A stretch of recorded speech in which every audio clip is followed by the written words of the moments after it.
Have you ever wondered where evil comes from and whether it will ever end? Some people say that evil is part of an endless cosmic karma in which one's previous lives determine their current experience. So if you experience pleasure, it's because you've been good in a previous life. And suffering, likewise, is the result of doing evil in a former life. Other people see evil as the perpetuation of the illusion of personhood. They think the world is impersonal and in constant process of becoming, and that suffering appears when we desire to experience something in a personal form. The solution to ending suffering is to end our desire for personhood. Yet others think that nothing is essentially evil, since everything is a manifestation of two opposing principles that keep the universe in balance.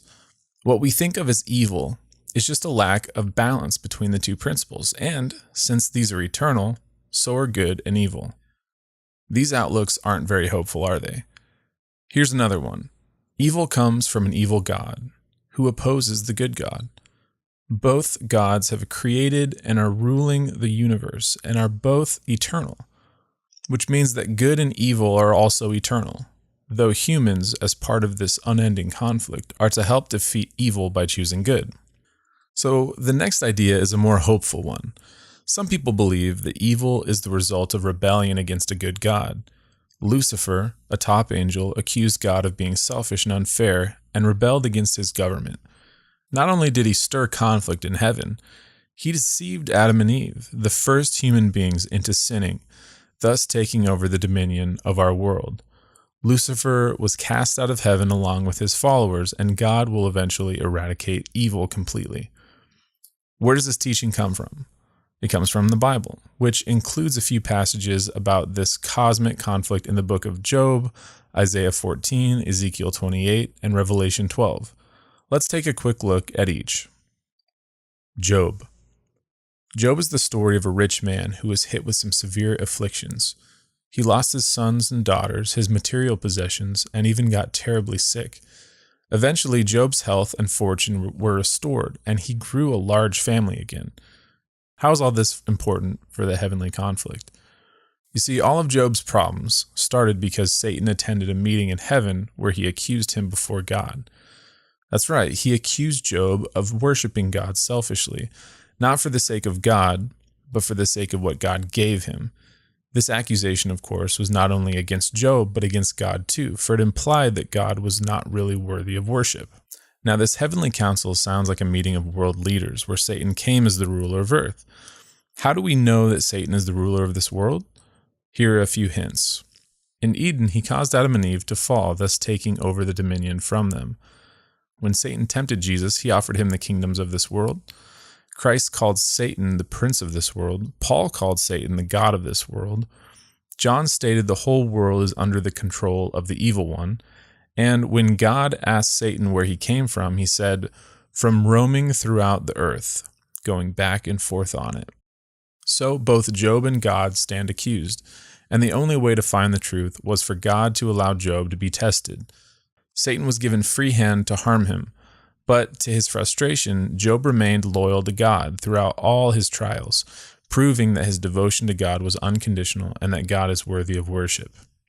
Now, this question of whether God is worthy of creaturely love and devotion had been raised before by Lucifer.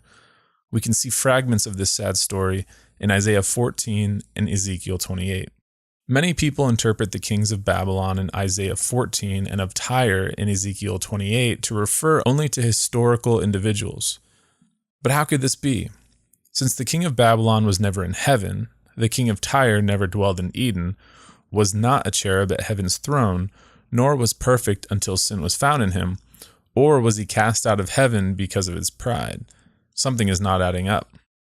The problem here is interpreting the prophetic passage literalistically. You see, the kings of Tyre and Babylon are not only historical figures, but also symbols of Satan. These prophecies weave the story of Satan's fall. In his desire to transcend his creaturely condition and take over God's throne, Satan charged God with being unfair and unloving. In doing so, he fell from love into the sin of pride and selfishness. The charge of Satan, that God was not love, could only be answered with love, and Christ proved the true divine character through his ultimate sacrifice on the cross. Revelation 12. Revelation 12 tells in broad strokes the history of the cosmic war. The main players are Christ, here called Michael, and Lucifer, also known as the devil or Satan. 4 battles are part of this cosmic war. Battle number 1 was fought in heaven between Michael and his angels against the dragon and his angels. Michael won and forced Satan and his followers out of heaven. Battle number 2 took place on earth between Satan and Christ. Satan usurped the dominion of earth from Adam and Eve, but Christ came on earth as a human to reclaim sovereignty over our world. He defeated Satan by living a perfect life and dying in the place of sinners. Battle number 3 has been fought between Satan and God's church and will intensify at the end of time with extreme persecutions, but God will protect the church, once again defeating Satan. Battle number 4. After the redeemed have been in heaven for a millennium, Satan will mount a final attack upon the people of God, but evil and the unrepentant sinners will be destroyed forever, and this will be the end of sin. So this is, in a nutshell, how the Bible describes the origins and the fate of evil. How evil appeared in a perfect place and in the heart of a perfect creature is a mystery that cannot be explained. Yet God has proven his love over and over again and has promised to one day purify the cosmos of evil so that we can live eternally the life we were created for.